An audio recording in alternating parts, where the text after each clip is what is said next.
Remembering the faces and names of new people is really easy if you take the right approach. Whereas most people will recommend repeating the names 7 times, this is actually a mistake because that single neuron of information will be all alone by itself without any synapses connecting to it. Instead, you should try to connect that person to another person or an idea. Try to connect it to another person with the same name, or even a story you heard about someone with that same name.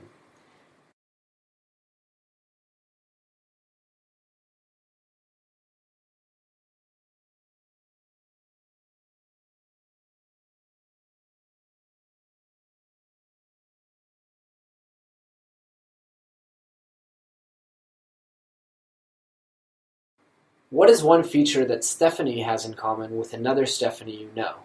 Are they both redheads? If you don't know anyone with that name, perhaps you know of a story or a fictional character that has that same name.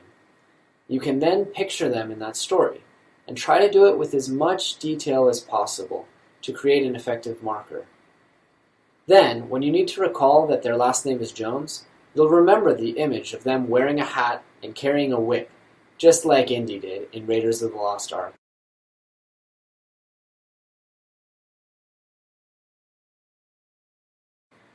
If it's a foreign name, or one you've never heard before, you should use the same technique that we used for learning new words.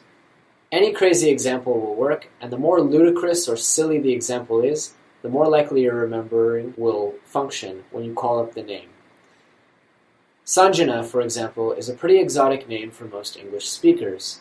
But if you picture Sanjana sitting in the sun with your childhood friend Jenna, you've now linked her to different memories you have of sun and memories you have of Jenna, and you'll be very, very likely to remember her name when she approaches you at a cocktail party.